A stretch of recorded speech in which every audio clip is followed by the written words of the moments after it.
안녕하세요. 우리가 매일매일 정말 정성을 다해서 돌보는 우리 어르신들 있잖아요. 이분들의 소중한 개인정보를 어떻게 하면 더 안전하게 지킬 수 있을까? 오늘 그 이야기를 좀 해보려고 합니다. 아시겠지만 이건 그냥 지켜야 할 규칙 그 이상이에요.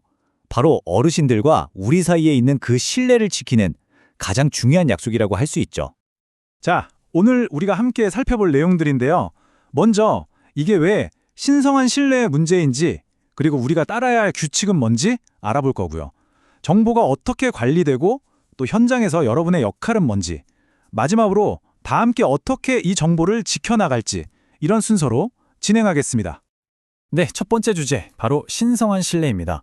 어르신과 그 가족들이 우리에게 가장 사적인 이야기들을 믿고 맡기시는 그 마음의 바탕에는요, 바로 이 신뢰가 깔려 있습니다. 데이터 보호는 그 신뢰를 지키는 첫걸음이자 가장 중요한 약속인 거죠.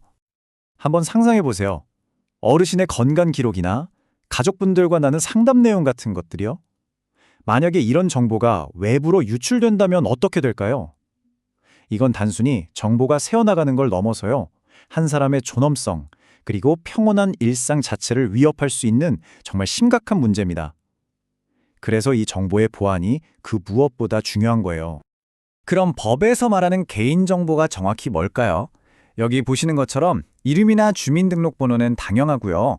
우리가 어르신들 활동 모습을 촬영하는 영상이나 사진, 심지어는 이 정보는 그 어르신에 대한 거구나 하고 알아볼 수 있는 그 모든 게 전부 개인정보에 포함됩니다. 생각보다 범위가 넓죠? 그리고 우리가 다루는 정보 중에는요, 특히나 더 엄격하게 보호해야 하는 민감 정보라는 게 있습니다. 바로 어르신의 건강 상태나 의료 기록, 장기 요양 등급 같은 것들이에요. 이런 정보들은 정말 사생활의 가장 깊숙한 부분이잖아요. 그래서 아주 작은 부주의도 절대 용납이 안 되고 최고 수준으로 보호해야만 합니다. 자, 이렇게나 중요한 정보를 다루니까요. 우리의 모든 행동은 당연히 명확한 규정과 법률을 따라야 합니다. 지금부터는 우리가 업무를 하면서 꼭 알아야 할 핵심 용어 몇 가지랑 법적인 기준들을 한번 짚어보겠습니다. 첫 번째 용어는 정보 주체입니다. 말이 조금 어렵게 들릴 수 있는데 아주 간단해요. 바로 정보의 주인이라는 뜻입니다. 우리가 돌보는 어르신들, 그 가족분들, 그리고 심지어 이 센터에서 일하는 우리 직원들까지 모두가 자기 정보의 주체인 거죠. 그리고 우리 주간보호센터, 바로 이 기관은요, 이 모든 개인정보를 수집하고 관리하는 개인정보 처리자가 됩니다. 이게 무슨 뜻이냐면 정보 보호에 대한 최종적인 법적 책임을 지는 주체가 바로 우리 센터라는 의미입니다. 그리고 마지막으로 어쩌면 가장 중요한 개념일 수 있습니다.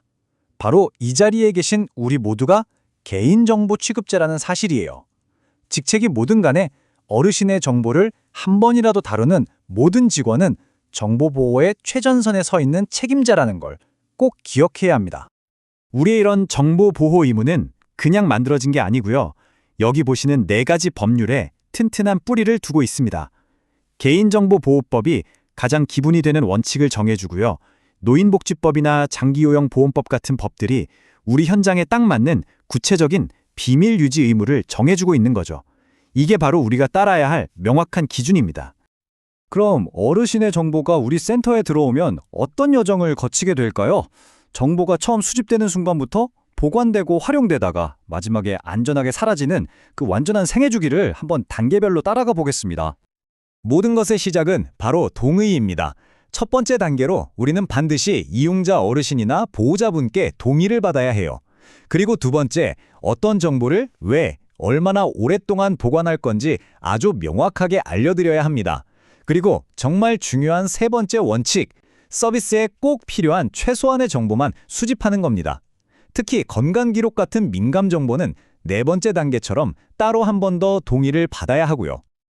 자, 정보가 수집된 다음에는 3중으로 겹겹이 보호됩니다. 첫째, 관리적 조치는 내부 계획을 세우고 우리처럼 정기적으로 교육을 받는 것처럼 시스템을 만드는 거고요.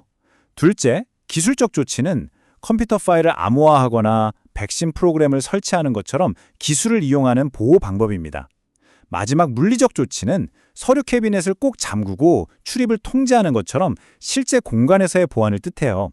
이 세 가지가 다 갖춰져야 정말 안전하다고 할 수 있습니다.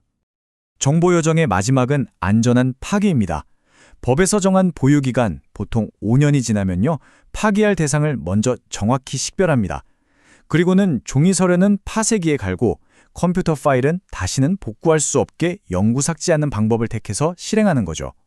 그리고 가장 마지막으로 언제, 무엇을, 어떻게 파기했는지 반드시 기록으로 남겨서 모든 절차가 투명하게 관리되도록 해야 합니다.